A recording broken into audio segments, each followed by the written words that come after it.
योग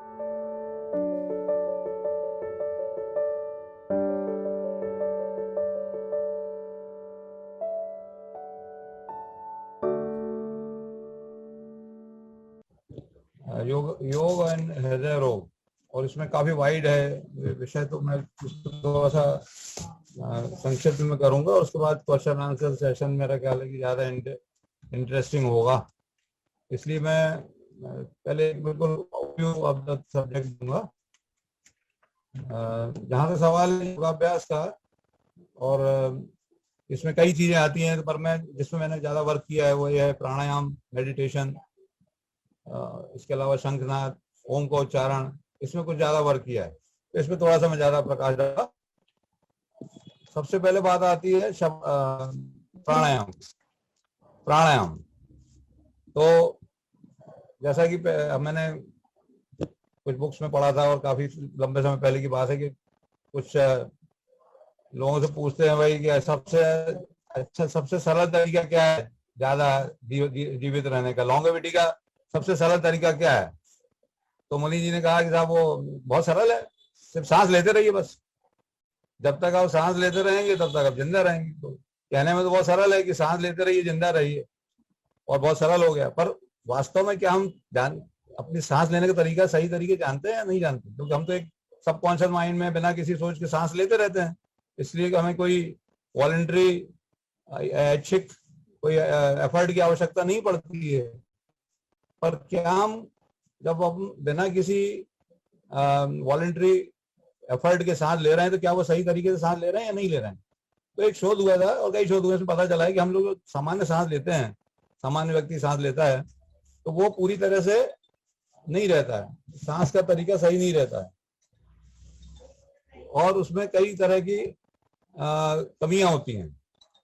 जैसे कि उदाहरण के तौर पर अभी हम सांस ले रहे हैं, तो ये देखा गया है कि केवल 30% हमारा लंग यूज हो रहा है, 30% लंग यूज हो रहा है, पूरा हमारा लंग का टिश्यूज यूज नहीं हो रहा है, ऑक्सीजन जो पूरी जगह नहीं पहुंच रही है। तो इसलिए जरूरी है कि हम पूरी गहरी सांस लें, और गहरी सांस लेने के साथ साथ कई बार हम गहरी सांस लेते हैं पर तुरंत छोड़ देते हैं, तो वो फिर ऑक्सीजन हमारी जो है ब्लड में नहीं पहुंच पाती है, और अंदर की कार्बन डाइऑक्साइड बाहर नहीं आ पाती है, तो वो ऑक्सीजन का जो आदान प्रदान है कार्बन डाइऑक्साइड ऑक्सीजन, वो ठीक से नहीं हो पाता है।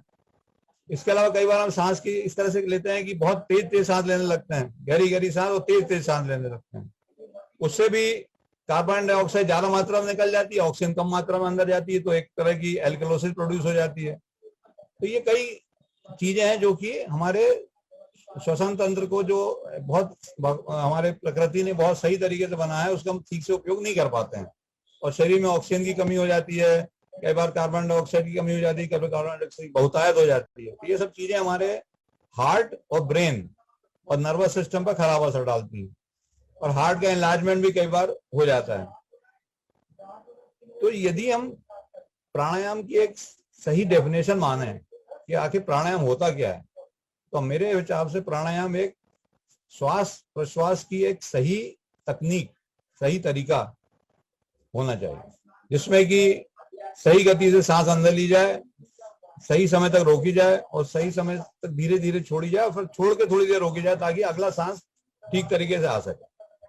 यदि ये प्रक्रियाएं हम रेगुलरली कर पाते हैं, तो ये एक अच्छा श्वास प्रश्वास की प्रक्रिया हो सकती है, जिसको हम 15 मिनट के लिए हम कर रहे हैं, या 30 मिनट के लिए कर रहे हैं, या कई लोग 10 मिनट के लिए करते हैं, तो क्या वे पूरे दिन भर के लिए पर्याप्त होगी? इसका आंसर ये है कि यदि हम 10-15 मिनट तक रेगुलरली इस तरह का प्राणायाम करते हैं, आलोम विलोम, या केवल गहरी सांस लेने का, या भ्रामरी प्राणायाम, कोई भी करते हैं, तो धीरे धीरे हमारी श्वास प्रश्वास की जो तकनीक है सबकॉन्शियस माइंड में इस तरह से इम्प्रिंट हो जाती है कि हम सामान्य स्थिति में भी इस तरह की सांस लेना चालू रखते हैं। और 24 घंटे में यदि हम 15-20 घंटे भी इस तरह की सांस लेते रहते हैं, तो हमारे शरीर के जो टिश्यूज हैं उनको ऑक्सीजन की मात्रा अच्छी मात्रा में मिलती रहती है, ब्रेन के फंक्शन भी अच्छे होने लगते हैं, और शरीर के अंग जैसे हार्ट और दूसरे टिश्यूज जैसे पेनक्रियास, जिस डायबिटीज में प्रॉब्लम होता है, वो सब चीजों को ऑक्सीजन तरीके से मिल सकती है। स्किन की जो कलरेशन है उसमें भी फर्क देखा गया है, जो लोग रेगुलरली प्राणायाम करते हैं उनके स्किन में ग्लो अलग तरह से आता है। और जिनको ऑक्सीजन की कमी होती है उनको अलग तरह का आता है। तो रेगुलर प्राणायाम हमारा करने का उद्देश्य ये होना चाहिए कि ये केवल एक एक्सरसाइज ना होकर हमारी डे टू डे लाइफ का एक हिस्सा बन जाना चाहिए। तो इसका मतलब ये नहीं हम कह रहे कि रेगुलरली हम एक नाक से ले दूसरे नाक से छोड़े हमेशा ही करते रहें, इसकी आवश्यकता नहीं है। पर गहरी सांस लेना तो हम कर सकते हैं, रोकना कर सकते हैं और धीरे धीरे छोड़ना कर सकते हैं। और ध्यान रखें कि ये प्रक्रिया जरूरी नहीं कि बहुत जोरों से आवाज होते हुए हो, जैसे ऐसे आवश्यकता नहीं है इसकी आवाज, बल्कि आवाज आ रही है मतलब आपके जो रेस्पिरेटरी ट्रैक्ट है उसमें कोई ऑब्स्ट्रक्शन है या आप जरूरत से ज्यादा तेज ले रहे हैं। यदि जितना आप शांत रूप से सांस लेंगे और गहरी सांस लेंगे, सांस रोक के धीरे धीरे छोड़ेंगे बिना किसी आवाज के, तो मैंने देखा है कि उससे ज्यादा इफेक्ट होता है। अब श्वास प्रश्वास की ये प्रक्रिया नॉर्मल आदमी जो करता है 12 से 18 बार प्रति मिनट के लिए करता है, और जब एक्सरसाइज करते हैं तो बढ़ जाता है, क्योंकि इसमें हमारी ऑक्सीजन की जो मात्रा है सही मात्रा में पहुंचने लगती है और कार्बन डाइऑक्साइड सही मात्रा में निकल सकती है। पर जो लोग रेगुलरली प्राणायाम की विधि अपना रहे हैं, रेगुलरली अपने डे टू लाइफ में भी इसको अपना रहे हैं, हमने देखा है कि उनकी श्वास की गति 10 या 8 हो जाती है, और जब एक्सरसाइज करते हैं तो भी उतनी ज्यादा नहीं बढ़ती है। तो उनके पास रिजर्व काफी रहता है, एक्सरसाइज के दौरान अपनी रेस्पिरेटरी रेट को बढ़ाने का एक रिजर्व रहता है। तो जो हमारी प्राणायाम है उसका केवल उद्देश्य ये नहीं कि ऑक्सीजन ज्यादा पहुंचाएं, बल्कि साथ में ये भी है कि हमारे रिजर्व बढ़ाएं, एक्सरसाइज की जो क्षमता है उसको भी बढ़ाएं, ऑक्सीजन जो हार्ट में पहुंच रही है उसकी क्वालिटी बढ़ाएं, क्योंकि हार्ट को खुद भी ऑक्सीजन की बहुत जरूरत पड़ती है, ब्रेन को बहुत ज्यादा ऑक्सीजन की जरूरत पड़ती है। ये दोनों टिश्यूज जो है जैसी ऑक्सीजन की कमी होती है इनका फंक्शन गड़बड़ाने लगता है, ब्रेन में तुरंत बेहोशी के दौरे आने लगते हैं, हार्ट में इंजन होने लगता है। ये सब चीजें जो है हमारे हार्ट पे और ब्रेन पे खराब असर डालने लगती हैं। पर जो लोग प्राणायाम रेगुलरली करते हैं उनको ये सब प्रक्रियाएं नहीं होती हैं, और धीरे धीरे लंग की कैपेसिटी बढ़ जाती है। तो आगे चल के हमारे जो सिलियरी एक्टिविटीज हैं, जो हमारे अंदर सिलिया होते हैं रेस्पिरेटरी ट्रैक्ट में, उनकी एक्टिविटी अच्छी रहती है, वो हेल्दी रहते हैं। तो इन्फेक्शन के चांसेस भी धीरे धीरे कम होते हैं, क्योंकि जो भी अंदर जाता है कंटेमिनेशन वो सिलिया उसको बाहर निकाल देते हैं। इम्यूनिटी भी इम्प्रूव हो जाती है, इन्फेक्शन के रेट भी कम हो जाते हैं। ये सब चीजें जो है हेल्दी आदमी के लिए भी उतनी महत्वपूर्ण है जितनी की बीमार ले। जरूरी नहीं कि हम प्राणायाम केवल तभी करें जब हमको कोई रेस्पिरेटरी प्रॉब्लम हो, या फॉर एग्जाम्पल कोविड हो जाए, कोविड होने के बाद हम प्राणायाम चालू करें। यदि हम नॉर्मल, जब हमको कोई बीमारी नहीं है तब भी हम इसका प्राणायाम का उपयोग रेगुलरली करते हैं तो एक बहुत अच्छा प्रभाव हमारे शरीर के विभिन्न अंगों पर देखा जा सकता है। इसमें मैंने काफी वर्क किया है प्राणायाम के ऊपर, देखा है कि ऑक्सीजन की सेचुरेशन में 0.5 to 1% इंप्रूवमेंट भी होता है। अब आप सोचेंगे 0.5 to 1% इंप्रूवमेंट से क्या फायदा होगा, तो इसका आंसर यह है कि 0.5 to 1% भी इंप्रूवमेंट होता है ऑक्सीजनेशन में, तो वो लॉन्ग टर्म में हमारे टिश्यूज को काफी अच्छा असर पैदा कर सकता है। और यदि 0.5 to 1% कम हो जाता है तो भी वो खराब असर डाल सकता है। तो ये लॉन्ग टर्म में फायदा देखा गया। इसका एक मैंने थोड़ा मॉडिफिकेशन भी किया था, जो कि मैंने एपीआई कॉन्फ्रेंस में प्रस्तुत किया था। वो ये कि हम जो सामान्य सांस लेते हैं वो 20% ऑक्सीजन है एटमॉस्फेयर में। तो मैंने एक हुड बनाया था, और हुड में एक ऊपर पाइप लगा हुआ है, उस पाइप में ऑक्सीजन जाती है, और उस पाइप में ऑक्सीजन जब जाती है तो वो पूरा कंसंट्रेटेड ऑक्सीजन अंदर पहुंचती है, और 20% की जगह हम 100% ऑक्सीजन सूंघते हैं। ये देखिए, इसका एक मैं आपको फोटोग्राफ बता रहा हूँ। ये इस तरह से ऑक्सीजन दिया जाता है हुड के द्वारा। ये हुड है, और हुड के अंदर जो पेशेंट बैठा हुआ है, पेशेंट उसके अंदर हुड सिर के ऊपर है, और ऑक्सीजन ऊपर से उसके जा रही है। तो 100% ऑक्सीजन वो ले रहा है। यहाँ हम 20% ऑक्सीजन ले रहे थे, वहां 100% ऑक्सीजन ले रहा है। इससे भी मैंने देखा है कि 1% के लगभग इंप्रूवमेंट ऑक्सीजन सैचुरेशन में हुआ। इसी से थोड़ा मॉडिफाइड करें हम थोड़ा सा, तो आपने एक क्रिया का नाम सुना होगा, जैसे सुदर्शन क्रिया कहते हैं, जिसमें गहरी गहरी सांस और तेज लगी लेके और विभिन्न प्रकार के उसमें कुछ और भी एक्शन लिए जाते हैं। उसमें भी पेशेंट्स के लोगों को बहुत फायदा महसूस होता है। उसका भी साइंटिफिक प्रिंसिपल यही है कि हम जब गहरी सांस रैपिडली लेते हैं तो ऑक्सीजन और कार्बन डाइऑक्साइड का जो डिस्प्लेसमेंट है वो थोड़ा फास्ट होता है। कई लोगों को टिंगलिंग या नमनेस भी होने लगती है, थोड़े हाथों में झुनझुनी आने लगती है, कुछ अलग सी फीलिंग होती है उनको, लाइट हेडेडनेस भी लगती है। उसका कारण यही रहता है कि कार्बन डाइऑक्साइड वॉश आउट हो जाता है, उस दौरान थोड़ी सी रेस्पिरेटरी एल्कलोसिस हो जाती है। जहां तक सवाल है अनुलोम विलोम का या भ्रमरी प्राणायाम का या कपालभाति प्राणायाम का, मेरा स्वयं का अनुभव है कि यदि हम सिर्फ डीप ब्रीदिंग दोनों नाक से लेकर रोकें और धीरे धीरे छोड़ें और फिर रोक के फिर वापस लें, और या एक नाक से लेकर दूसरे नाक में छोड़ें, तो ये भी काफी उपयोगी प्राणायाम है मेरे हिसाब से, और इसमें काफी लोगों को फायदा हुआ। साथ में इसमें बहुत ज्यादा कोई टेक्निकल सीखने की भी आवश्यकता नहीं पड़ी है लोगों को, और उनको बहुत इजीली वो कर सकते हैं। इससे एक थोड़ा रिलेटेड चीज है भ्रमरी प्राणायाम। इसमें भी मैंने देखा है लोगों को कि जब ये भ्रमरी प्राणायाम का उपयोग करते हैं तो उनको ऐसा लगता है कि इंटरनल मसाज मिल रहा है उनके हेड में, और जो वाइब्रेशन प्रोड्यूस होते हैं वो कई तरह के, हमारे साइनस हैं उसमें जो वाइब्रेशन प्रोड्यूस होते हैं, तो कई तरह के म्यूकस सिक्रीशंस जो हैं वो भी उद्वेलित होते हैं और उससे निकलने में सहायता मिलती है। और जो मसल्स होती हैं हमारे हेड की और इंटरनल मसल्स होती हैं, उसमें एक वाइब्रेशन होने से उनको एक प्रकार का मसाज मिलता है और बहुत ज्यादा रिलैक्सेशन मिलता है। तो जिन लोगों को अनिद्रा की शिकायत है या हेडेक है या बहुत टेंशन रहता है, उनको ये प्राणायाम से बहुत ज्यादा फायदा होता है। साइनस वालों को बहुत ज्यादा फायदा होता है। हार्ट डिजीज उनको हो चुकी है, हार्ट अटैक हो चुका है और हार्ट फेलियर में है, कई लोग पूछते हैं साहब हमें हार्ट फेलियर हो चुका है, हार्ट अटैक हो चुका है, क्या हम प्राणायाम कर सकते हैं? तो मेरा हमेशा रहता है कि बिल्कुल करिए आप प्राणायाम, बट कोई रिकॉर्ड बनाने की जरूरत नहीं है इसमें कि हमने गहरी सांस लिया है फिर कितनी देर हम रोक सकते हैं, फिर कितनी धीरे धीरे हम छोड़ सकते हैं, इसके कोई रिकॉर्ड बनाने की आवश्यकता नहीं है। हर व्यक्ति अपने अपने तरीके से रोक सकता है जितनी देर वो आसानी से रोके। कोई अपने स्ट्रेन की जरूरत नहीं है। यदि आप स्ट्रेन करेंगे तो स्ट्रेन करने से आपके ऊपर बल्कि नेगेटिव असर पड़ेगा।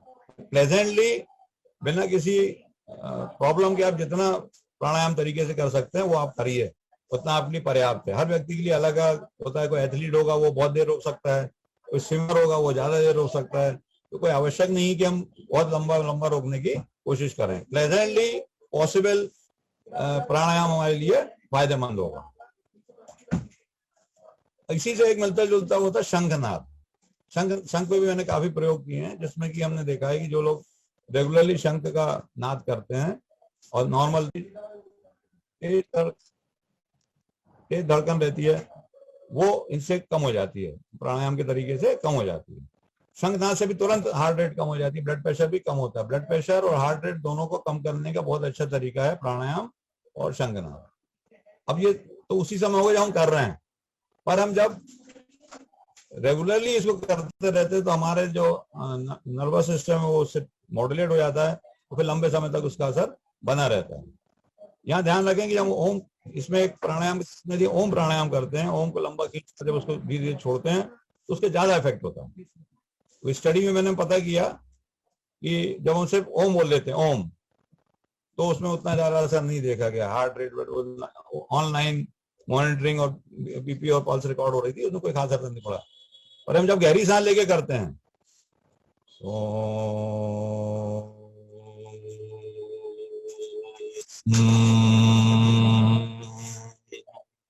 जब ओवर मांगो तो लंबा खींचते हैं तो इफेक्ट तुरंत देखा गया कि हार्ट रेट ऑस्लोस्कोप पे मॉनिटर पे एकदम कम हुआ, ब्लड प्रेशर भी कम हुआ।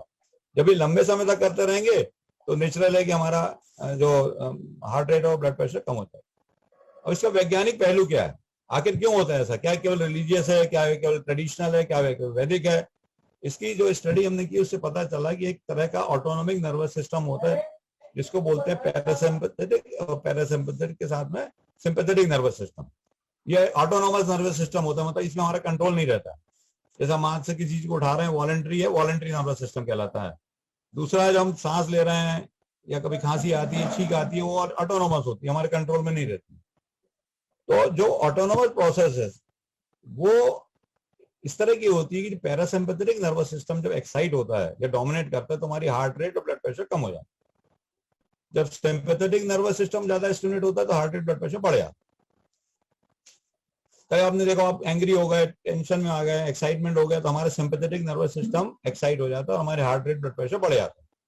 ये कहा जाता है भाई कि सबसे सरल तरीका क्या है आपका ब्लड प्रेशर बढ़ाने का, वो ये कि गुस्सा हो जाएगी, तुरंत ब्लड प्रेशर बढ़ जाए, कोई दवा की जरूरत नहीं है उसके लिए। हाँ, कम करने के लिए जरूर हमारे पैरासिम्पैथेटिक नर्वस सिस्टम को एक्साइट करने के तरीके हैं। ये प्राणायाम है, शंखनाद है, ओम प्राणायाम है, ये हमारे पैरासिम्पैथिक नर्वस सिस्टम को एक्साइट करते हैं। एक टर्म होती है हमारी मेडिकल टर्मिनोलॉजी में, वेल्सेल्वा मैन्योर, उसमें गहरी सांस लेके आप छोड़ने की कोशिश करते हैं और यहाँ से रोक लेते हैं कि छोड़ नहीं पा रहे पर छोड़ने की कोशिश कर रहे हैं, इसको वेल्सेल्वा मैन्योर कहते हैं। इससे हमारा इंट्राथोरेसिक चेस्ट का प्रेशर बढ़ने से, वेगस नर्व को स्टिमुलेशन मिलने से हार्ट रेट कम हो जाता है। आपने देखा हो कई बार लेटरिन या बाथरूम में लोग स्ट्रेन करते हैं, स्ट्रेन करते करते heart rate, blood pressure down हो जाता है। इसी प्रक्रिया को हम थेरेपेटिक रूप में यूज कर रहे हैं यहाँ पर, कि ओम का उच्चारण करते हुए या शंखनाद करते हुए हमारे चेस्ट का प्रेशर को हम बढ़ा रहे हैं, एक नियंत्रित तरीके से बढ़ा रहे हैं, और उससे हमारी हार्ट रेट और ब्लड प्रेशर नियंत्रित हो रहा है।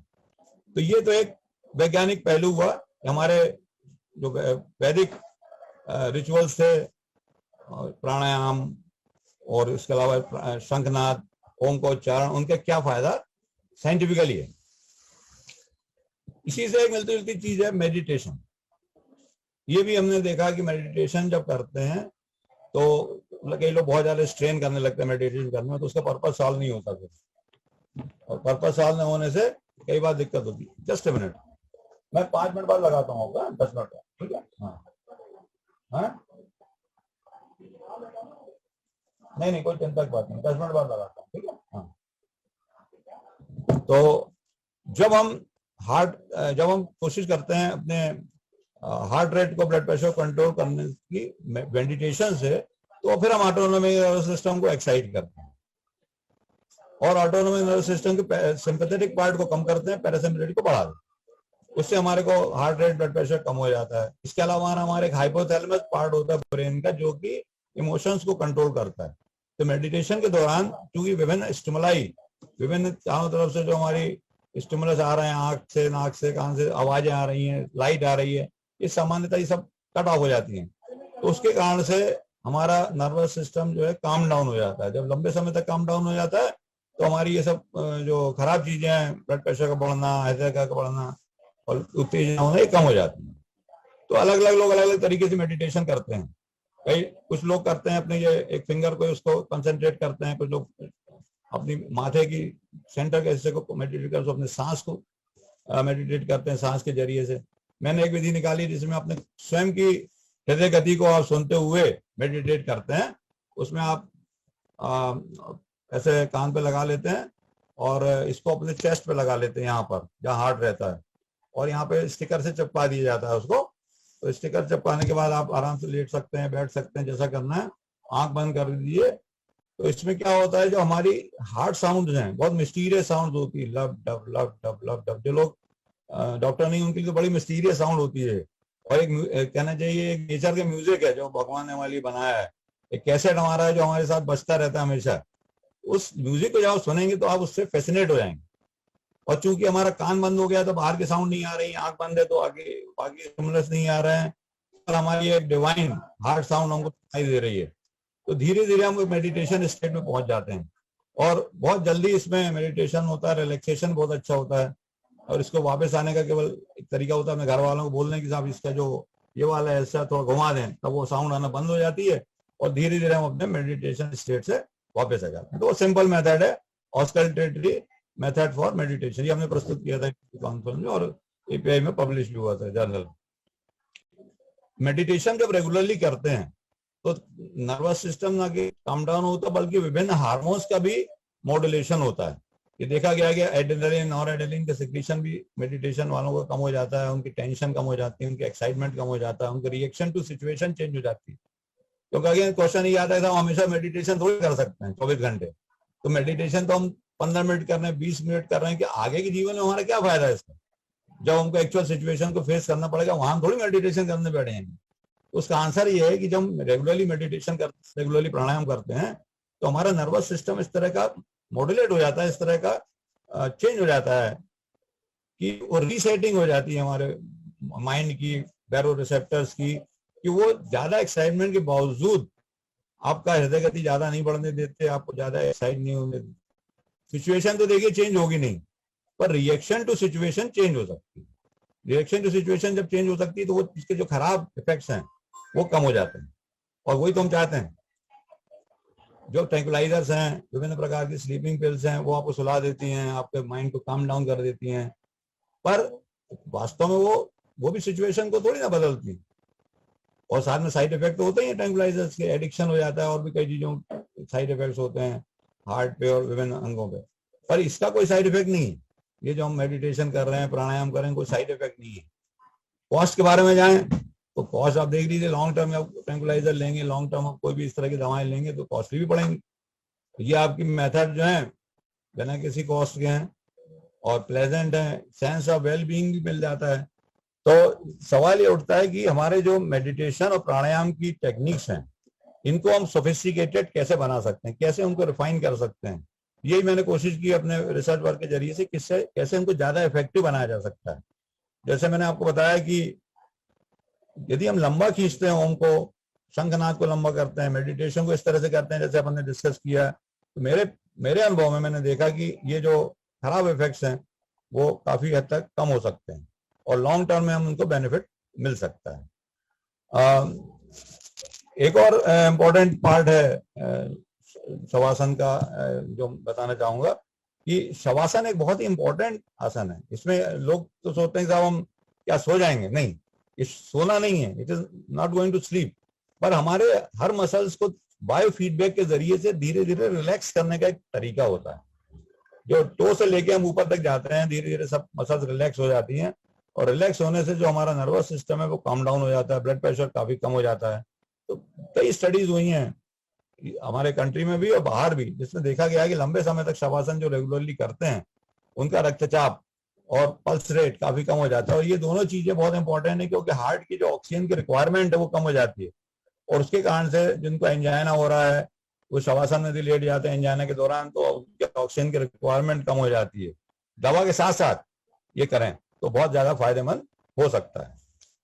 तो योगाभ्यास के जो विभिन्न आसन होते हैं उसमें मैं अभी नहीं जा रहा हूं, क्योंकि मैंने मेनली इस पे वर्क किया। विभिन्न आसन भी बहुत है इंपॉर्टेंट, पर मेरे विचार में जो रेगुलर अपनी डे टू डे एक्टिविटीज में दौरान अपन कर सकते हैं, समय निकाल सकते हैं, तो केवल यदि आधा घंटा अपने लिए इस तरह का पैकेज निकाल लें, प्राणायाम का, मेडिटेशन का, शवासन का और शंखनाद का और ओम का उच्चारण का, तो मेरे विचार में मैंने देखा है कि आपको एक न केवल ऊर्जा प्राप्त होगी, न केवल आपको एक माइंड और ब्रेन का काम डाउन मिलेगा, शांति मिलेगी, बल्कि अपने दैनिक दिनचर्या में हमको करने के लिए एक प्रकार का जो फोकस होता है, जो कंसंट्रेशन होता है, वो भी प्राप्त होगा।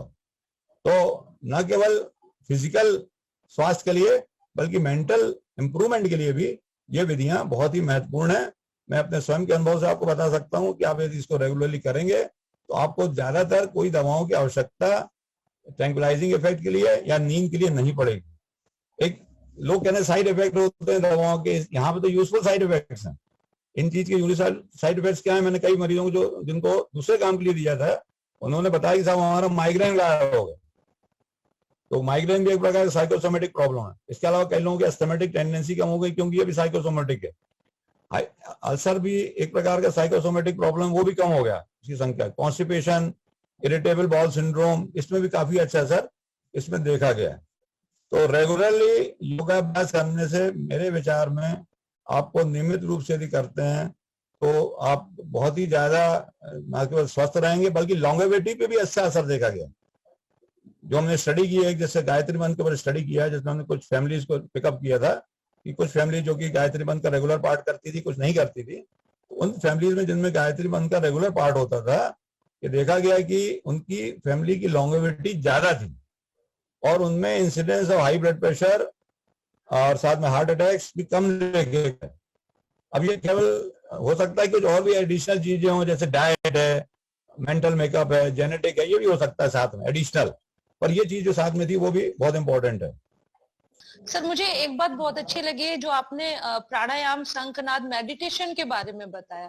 तो सर ये कितना, सर इसके लिए टाइमिंग हमको रखनी चाहिए, मतलब सर पर्टिकुलर कोई टाइम है कि 5 मिनट 10 मिनट, कितना सर समय हम इसके लिए रख सकते हैं सर? बिल्कुल, शुरू में जब हमने स्टार्ट किया, इसको स्टडी करना स्टार्ट किया, तो हमने रखा कि आधा घंटे कम से कम प्राणायाम किया जाए, अनुलोम विलोम और भ्रामरी प्राणायाम ये अनुलोम विलोम और साथ में केवल जिसका कोई नाम नहीं कह सकते कि सिर्फ गहरी सांस लेना, रोकना और धीरे छोड़ना, ये यदि हम रेगुलरली करते रहे केवल आधे घंटे तक तो हमें काफी अच्छा रिजल्ट मिला। फिर हमने धीरे धीरे क्या की ड्यूरेशन कम की, क्योंकि मैंने देखा कि कई हमारे पेशेंट्स हैं, बहुत से लोग हैं जो कि कई बार आधा घंटा नहीं दे पा रहे हैं समय को। फिर हमने धीरे धीरे कम किया उसको, तो मैंने पाया कि यदि 15 मिनट भी यदि हम रेगुलर मेडिटेशन करते हैं, रेगुलर प्राणायाम करते हैं, तो हमें उसका पर्याप्त रिजल्ट मिलने लगा। पर दिक्कत इसमें एक ही चीज है बहुत इंपॉर्टेंट, ये रेगुलर होना चाहिए।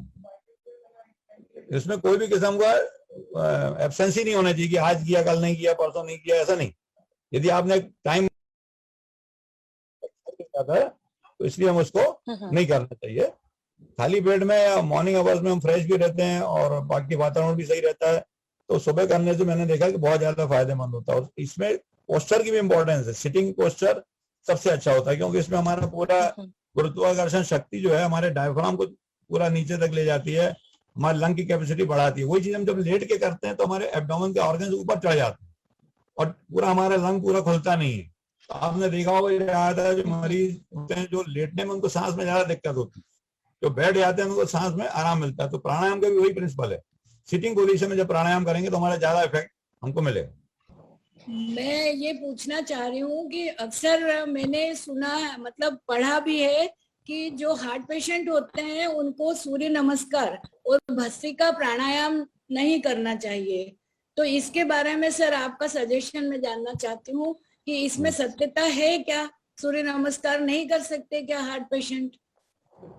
ये मैं पहले भी आपके पॉइंट शायद हो सकता है आपने ज्वाइन नहीं किया हो, ये पॉइंट ऑलरेडी अपन ने डिस्कस किया हुआ है, फिर भी मैं बताता हूँ आपको। ये डिपेंड करेगा कि सीवियरिटी ऑफ हार्ट डिजीज क्या है।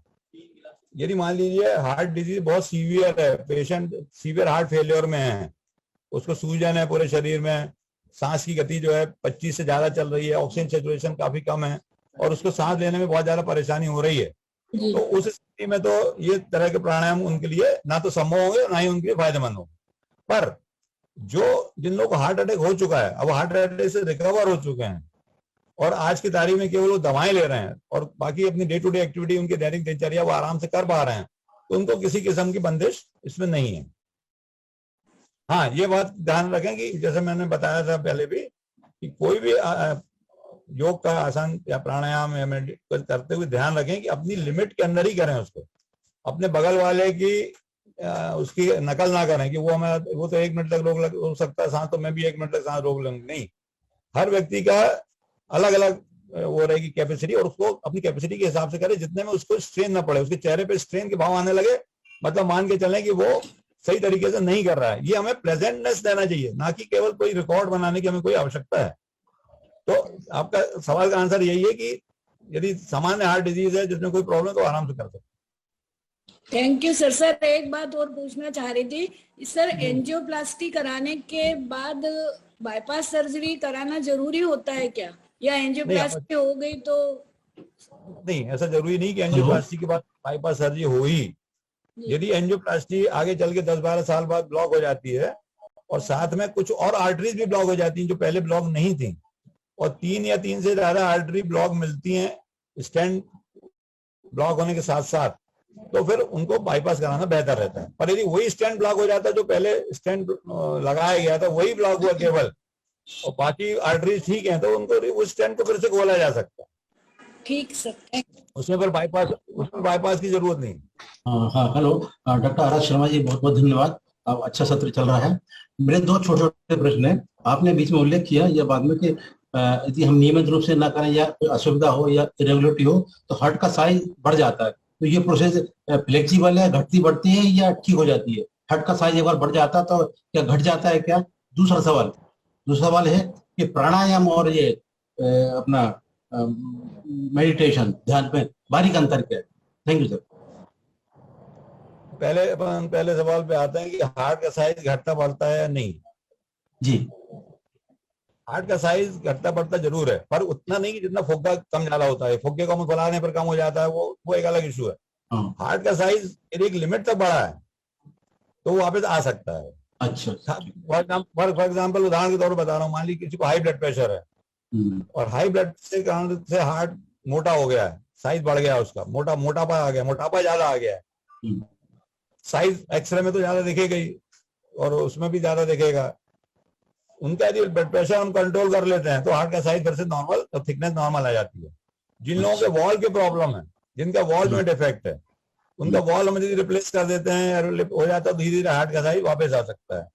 इसी तरह से जिनको हार्ट अटैक हुआ है, एक्यूट स्टेज में हार्ट डायलेट हुआ, पर बाद में जब हार्ट का ब्लड सप्लाई अच्छी हो गई तो धीरे धीरे रीमॉडलिंग होने से हार्ट का साइज फिर से नॉर्मल आ सकता है। पर यदि लंबे समय तक हार्ट एनलार्ज रहा है, डिजीज का क्योर नहीं किया गया, इलाज नहीं किया गया, हार्ट को बढ़ने दिया गया, जैसे हाई ब्लड प्रेशर कंट्रोल ही नहीं किया, वॉल का रिप्लेसमेंट नहीं किया, तो फिर धीरे धीरे हार्ट साइज इतना ज्यादा हो जाता है कि वो थिन हो जाता है, फिर उसकी मसल्स थिन हो जाती है और थिन होने के बाद उसकी इलास्टिसिटी कम हो जाती है। जब एक बार इलास्टिसिटी कम हो जाती है फिर वो वापस अपने साइज पे, ओरिजिनल साइज पे नहीं आता, थोड़ा बहुत कम ज्यादा हो सकता है। तो आंसर ये है कि प्राइमरी स्टेज में इलाज करते हैं तो हार्ट साइज नॉर्मल आ सकता है, लेट स्टेज में करें तो पार्शियली आ सकता है वापस। दूसरा आपका सवाल था कि प्राणायाम और मेडिटेशन में क्या अंतर है, यही हाँ। देखिए, जहां तक प्राणायाम का सवाल है, ये मेनली कंसंट्रेट अपन कर रहे हैं रेस्पिरेशन के ऊपर, सांस की किस तरह से हम सांस को अंदर ले रहे हैं, कितना रोक रहे हैं, कितना धीरे से छोड़ रहे हैं, किस गति से ले रहे हैं, कितनी देर रोक रहे हैं, कितनी धीरे छोड़ रहे हैं, फिर बाद में रोके हुए कितनी देर रोक रहे हैं। ये तो प्राणायाम का एक बेसिक प्रिंसिपल हुआ, कि बेसिक फैक्ट ये है उसका। जबकि मेडिटेशन का एक पार्ट है रेस्पिरेशन। यदि कई लोग, यदि आप रेस्पिरेशन के तौर पर अपने आप को कंसंट्रेट कर रहे हैं, मेडिटेशन कर रहे हैं, कि आप रेस्पिरेटरी प्रोसेस को फायदा लेते हुए आप मेडिटेशन कर रहे हैं, तो वो आप फायदा ले रहे हैं रेस्पिरेशन का मेडिटेशन करने में। पर meditation is different issue, thought process हमारी जो ब्रेन का उसको अफेक्ट करता है, और वो हम यदि श्वास प्रश्वास के ऊपर ध्यान देते हुए मेडिटेशन कर रहे हैं तो वो एक विधि है मेडिटेशन को करने की। जैसे मैं अभी बताया कि कई लोग सांस प्रश्वास को देखते हैं, उस समय पता नहीं आप थे कि नहीं जब मैंने बताया कि मैंने जो विधि निकाली वो हार्ट की साउंड्स को देखते सुनते हुए आप मेडिटेशन कर रहे हैं। कुछ लोग कैंडल लाइट को देखते हुए करते हैं, कुछ लोग अपनी सेंटर ऑफ द फोरहेड को इमेजिन करते हुए करते हैं। तो हर एक व्यक्ति का मेडिटेशन करने का तरीका अलग अलग हो सकता है। यहाँ आपने जो बताया वो मेडिटेशन और प्राणायाम, उसको कंबाइन करते हुए करें तो मेरे को लगता है कि बहुत ज्यादा इफेक्ट उसको मिलेगा। You will feel more relax, और एक सबकॉन्शियस माइंड में जो श्वास प्रश्वास की आप जो गति है वो अपन कर सकते हैं, तो डबल एडवांटेज हमको मिल सकता है। नमस्कार डॉक्टर साहब, मैं उपेंद्र वर्मा बोल रहा हूँ। नमस्कार जी। मैं ये पूछना चाह रहा था आपसे कि मैं एक वो एक्सरसाइज कहते हैं जिसको इन्फ्लेटिंग द बैलून कहते हैं, वो करता हूँ, तो क्या उसका भी इफेक्ट वही होता है जो शंखनाद का होता है, कि उसको मुझे छोड़ के शंखनाद करना चाहिए? देखिए, मैंने जो आपको बताया शंखनाद के बारे में, शंखनाद आपने खुद ही देखा होगा कि शंखनाद में अपनी सांस रुकती नहीं है। वहां पर बैलून में तो आप बैलून को जब फैलाते हैं तो नेचुरल आपकी सांस बाहर नहीं जा रही, बैलून में जा रही है, और बैलून से बाहर निकल रही है। और जो शंख के जरिए से क्या होता है, हमारी सांस जो छोड़ने की प्रक्रिया है वो मॉड्यूलेट होती है। जो शंख के वल्स होते हैं, जो रेजिस्टेंस होता है शंख के अंदर, जो घुमाव होते हैं, उसके थ्रू हमारी सांस बाहर जाती रहती है, रुकती नहीं है वो, कभी तो आवाज आती है। तो हमारी सांस उसमें रुक नहीं रही है, निकल रही है बाहर, किसी किस्म का ऑब्स्ट्रक्शन नहीं आ रहा है, तो और एक रेजिस्टेंस भी हो रहा है। जो चाहते हैं अपन लंग्स को एक्सपेंड करने के लिए, जो हम सामान्य सांस ले रहे हैं उसमें कोई रेजिस्टेंस नहीं आ रहा, आराम से सांस निकल जा रही है।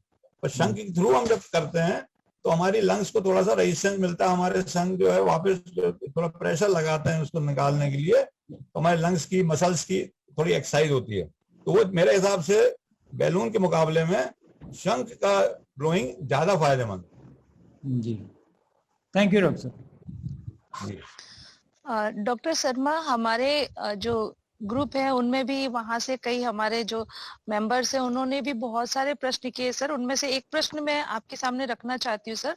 ये अनिल तिवारी सर है, उनका एक प्रश्न आया है कि 18 सितंबर 2021 को इनको पता चला कि इनके हार्ट में छेद है और ये जन्म से है, तो अब इनको क्या करना चाहिए? क्योंकि इनकी जो उम्र है सर वो 41 ईयर्स ओल्ड है, तो अभी हालांकि इनको कोई प्रॉब्लम नहीं आ रही है, फिर भी आपसे सुझाव चाहते हैं कि इनके माध्यम से क्या किया जाना चाहिए सर कि ये स्वस्थ रह सके? देखिए, इसमें डिपेंड करेगा कि छेद हार्ट के किस हिस्से में है। यदि हार्ट के एट्रियल पार्ट में, इंटर एट्रियल सेप्टम में, जिसको एएसडी कहते हैं, तो ये सामान्य बात है कि 40 साल में भी लोगों को सिम्टम नहीं होते हैं।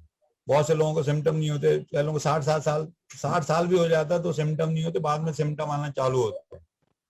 यदि एट्रियल सेप्टल डिफेक्ट है तो उनको अपना साइज नापना चाहिए, जो सेप्टम में कितना बड़ा छेद है और कितना ब्लड लेफ्ट साइड से राइट साइड में जा रहा है और राइट साइड में प्रेशर कितना है। यदि ज्यादा ब्लड लेफ्ट से राइट में ज्यादा है, प्रेशर बढ़ता जा रहा है राइट साइड में, तो उस छेद को एट्रियल का बंद करवाना चाहिए उनको। आजकल बिना ऑपरेशन के भी बंद हो जाता है। एक अम्ब्रेला जैसी डिवाइस अंदर डाली जाती है, फिर अपन जैसे अम्ब्रेला को खोलते हैं, बाहर से उसको खोलते हैं तो अंदर जाके वो अम्ब्रेला खुल जाता है और चिपक जाता है वहां छेद के हिस्से में। तो बिना किसी ऑपरेशन के भी ये छेद बंद हो सकता है।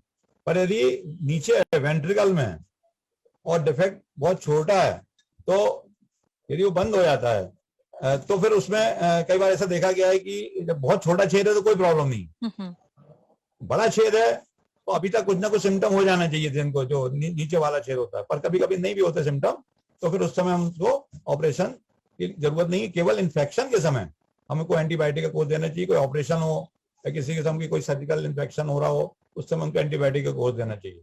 तो एएसडी और वीएसडी दोनों का इलाज अलग है, और हमें आप यदि बता पाएंगे कि आपको एएसडी या वीएसडी है तो और स्पेसिफिक तरीके से आपको हम इसकी जानकारी दे पाएंगे। डॉक्टर साहब, मेरे बेटा है, उसकी उम्र 15 वर्ष है और उसकी हार्ट बीट बहुत तेज है, तो मुझे समझ में नहीं आ रहा है क्या करूं। किसी डॉक्टर को कंसल्ट करना चाहिए क्या मुझे? क्या है उसको? मतलब उसकी जो दिल की धड़कन है ना, वो बहुत तेज है। अच्छा, तेज है। अच्छा हाँ। अच्छा। तो दिल की धड़कन देखिए तेज बहुत से कारणों से होती है। इसमें कई बार ऐसा देखा है कि यंग एज में एंजाइटी से होती है, खून की कमी से होती है। कोई जरूरी नहीं कि हार्ट की बीमारी से ही हो। पहली बात तो इम्पोर्टेंट समझने की है कि उसमें एकदम टेंशन करने की जरूरत नहीं। हृदय गति तेज है मतलब हार्ट की बीमारी। एंजाइटी और एनीमिया बहुत कॉमन कारण है हृदय गति तेज होने के। जो सबसे पहले तो हम उनका एक ईसीजी रिकॉर्ड करवाइए आप, उससे काफी जानकारी मिल जाएगी वास्तव में हृदय गति कितनी है। आप क्या बता पाएंगे अभी कि हृदय गति कितनी रहती है उनकी? सर, कभी मैंने नोटिस तो नहीं किया, लेकिन जैसे उसका दिल जो बहुत जोर जोर से धड़कता है, मतलब हाथ रखती हूँ मैं तो मेरा हटा लेती हूँ फौरन उसके दिल पे से हाथ। वो तो आप देखिए कि उसके मोटा है या दुबला है? वो पतला है, एकदम दुबला पतला सा है। हाँ, तो दुबले बच्चे में आप जैसे बच्चे के हाथ रखते हैं सीने में, आपको धड़कन फील होती है, वो तो नॉर्मल चीज है। पर उसकी गति आप नोट करिए पर मिनट कितनी है इसके जरिए से, घड़ी से, और देखिए यदि वो 100 से ज्यादा चल रही है रेगुलरली जी, और दुबला पतला भी आप बता रहे हैं काफी। हाँ जी, बचपन तो से ही है हार्ट बीट तेज। हाँ, बचपन से ही है तो कोई इशू नहीं है। पर यदि अभी दुबला पतला हुआ है, जो रही है, तो हमको उसका थायराइड टेस्ट कराना चाहिए। ठीक है। और यदि मान लीजिए थायराइड ठीक निकलता है और ईसीजी भी नॉर्मल आता है और किसी किस्म की कोई और बीमारी नहीं निकलती है उनको, तो फिर ये एंजाइटी के कारण से होने के चांसेस ज्यादा है। तो उनको थोड़ा सा एंजाइटी कम करने के लिए सलाह दें, और कुछ यदि कोई कारण एंजाइटी का उसको दूर किया। बाकी मुझे नहीं लगता कि कोई विशेष सीरियस कारण इनका है। जिस तरह की आपने हिस्ट्री बताई उसमें ऐसा नहीं लगता। जी, थैंक यू सर। नमस्कार सर। जी सर। नमस्कार। सर, मेरा क्वेश्चन था, सिंपल सा है। मैं 61 ईयर्स ओल्ड हूँ और 2 बार तो मुझे हल्का सा चेस्ट में पेन हुआ था, तो मैंने तुरंत ईसीजी कराई थी, दोनों बार नॉर्मल थी।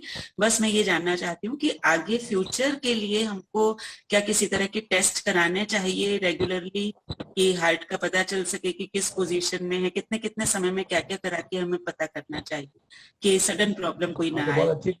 हाँ, देखिए आप काफी विजिलेंट हैं, तो हम लोग अपने स्वास्थ्य के बारे में विजिलेंट हैं। तो इसमें मेरी सलाह आपको यह है कि क्योंकि ईसीजी आपने बताया नॉर्मल है, मतलब अभी तो कोई डैमेज हुआ नहीं है। आगे प्रिवेंशन के लिए हमें ये देखना चाहिए कि हमें कोई ऐसे फैक्टर तो नहीं है जो आगे चल के डिजीज पैदा करें। उसमें कॉमन रिस्क फैक्टर कहलाते हैं। तो एक तो अपन ऑलरेडी उसको हम चेंज नहीं कर सकते, एज, उसको चेंज नहीं किया जाता। दूसरा बड़ा इंपॉर्टेंट रिस्क फैक्टर होता है कोलेस्ट्रॉल। कोलेस्ट्रॉल लेवल अपने चेक कराएं, ब्लड शुगर भी चेक कराएं अपना, और साथ में ब्लड प्रेशर अपना रेगुलरली चेक करते रहें। यदि तीनों चीजें आपकी नॉर्मल है, ब्लड प्रेशर नहीं है, शुगर नहीं है, कोलेस्ट्रॉल नहीं है, वेट भी आपका बहुत ज्यादा मेरे को नहीं लग रहा है यहाँ से जो फोटो पिक्चर दिख रहा है उसमें, तो ओवर वेट भी एक प्रकार का रिस्क फैक्टर होता है। तो यदि ये चारों चीजें नहीं है आपको, तो मुझे लगता है कि आपके चांसेस बहुत कम रहेंगे। और ये चारों चीजें आप रेगुलरली मेजर करते रहिए।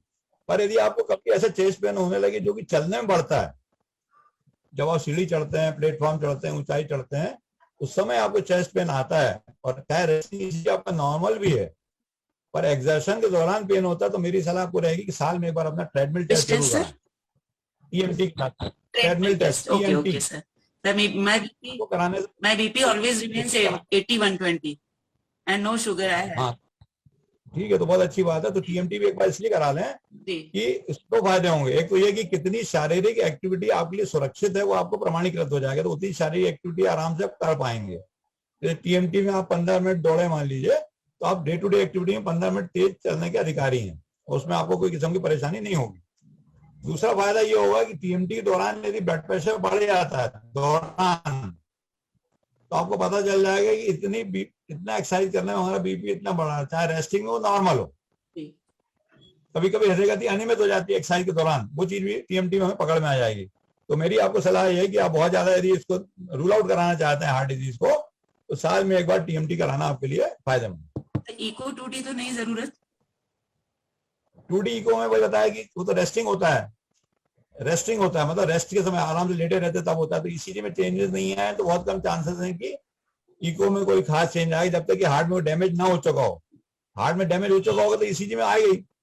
तो केवल हार्ट के फंक्शन का मेजरमेंट के लिए इको ठीक है, पर यदि रूल आउट कराना है तो वो आपको टीएमटी कराना उचित रहेगा। इको भी एक तरह का स्ट्रेस इको भी होता है, जिसमें एक्सरसाइज कराते हुए इको कराया जाता है, वो भी आप कराते हैं स्ट्रेस इको। सर जैसे आपने कोलेस्ट्रॉल शब्द का यूज किया है सर, कई बार ऐसा देखा गया कि फेस में भी कोई प्रॉब्लम आती है तो डॉक्टर्स, मतलब जो स्किन के डॉक्टर्स रहते हैं वो भी कोलेस्ट्रॉल चेक करवाते हैं। तो सर ये जो कोलेस्ट्रॉल होता है सर, वो अच्छा होता है, बुरा होता है सर, क्या इसके इफेक्ट होते हैं? बहुत अच्छा सवाल। देखिए ज्यादा कोलेस्ट्रॉल तो खराब होता है, वो ज्यादा कोलेस्ट्रॉल जब बढ़ता है तो वो अंदर जो आर्टरीज में डिपोजिशन होने लगता है और आर्टरी को नैरो कर जाता है। केवल एक कोलेस्ट्रॉल होता है जो अच्छा होता है, जिसे प्रोटेक्टिव कोलेस्ट्रॉल कहते हैं, वो एचडीएल कहलाता है। बाकी triglyceride, total cholesterol, LDL, VLDL, ये सब हानिकारक कोलेस्ट्रॉल हैं जो कि रक्त को थोड़ा गाढ़ा भी करते हैं और साथ में अंदर डिपोजिशन हो जाती है आर्टरीज के अंदर, तो वो नैरोइंग भी प्रोड्यूस करते हैं। तो यदि हमारे एचडीएल कोलेस्ट्रॉल ज्यादा है प्रोटेक्टिव, तो थोड़ा सा बेनिफिट हमको मिल जाता है against the bad effects of दूसरे कोलेस्ट्रॉल के बैड इफेक्ट है थोड़े से कम हो। सर बस इतना पूछना है कि बहुत ज्यादा खर्राटे अगर किसी को आते हैं तो क्या वो भी हार्ट की कोई डिसीज का सिम्टम है क्या? बस कभी कभी देखा गया है कि खर्राटे जो होते हैं हार्ट डिजीज होते हैं, रेयरली। बहुत मोटापा यदि किसी को है, या स्लीप एपनिया है, या लंग की डिजीज है, उसमें ज्यादातर ये होते हैं। जिसको कभी कभी सांस रुक जाती है, स्लीप एपनिया कहते हैं, तो वो कभी कभी खतरनाक होता है। बाकी जो सामान्य खर्राटे होते हैं, मैंने कई लोगों का एक्सपीरियंस किया है इसका, कि जो खर्राटे होते हैं वो ज्यादातर मरीज के खुद के लिए कोई हानिकारक नहीं होते। उसके में जो थैंक यू तो उसके लिए एक दो तरीके मैं आपको बता देता हूँ। यदि उनकी नाक में थोड़ा ब्लॉकेज है तो नेजल ड्रॉप डालने से कई लोगों की क्लियर हो जाता है। दूसरा, हेड एंड थोड़ा उठा दें सिर की तरफ, लकड़ी के 2-2 6 इंच के ब्लॉक रख दें सिर की तरफ, और उनको बोलें कि बाएं करवट में सोएं। ये 2-3, और साथ में कोशिश करें कि सोने के पहले थोड़ा सा प्राणायाम, अनुलोम विलोम वाला, ताकि नोज क्लियर हो जाए उनके। उससे भी कई मैंने देखा है कई लोगों के खुर्राटे की जो गायब हो जाती है। पर कई लोगों को पैथोलॉजिकल खुर्राटे रहते हैं, उनकी जो यहाँ पे टॉन्सिल के पीछे हिस्सा ही रहता है, जिसको कौवा कहते हैं सामान्य भाषा में, वो लंबा होता है। जो वो लंबा हो जाता है तो सांस के साथ वो वाइब्रेट करता है पर्दे जैसा, तो वो जब सर्जरी के द्वारा उसको कट कर दिया जाता है तो वो गायब हो जाता है। तो मैं चाहूंगा कि यहाँ पर मैं अपने लेक्चर को विराम लूंगा।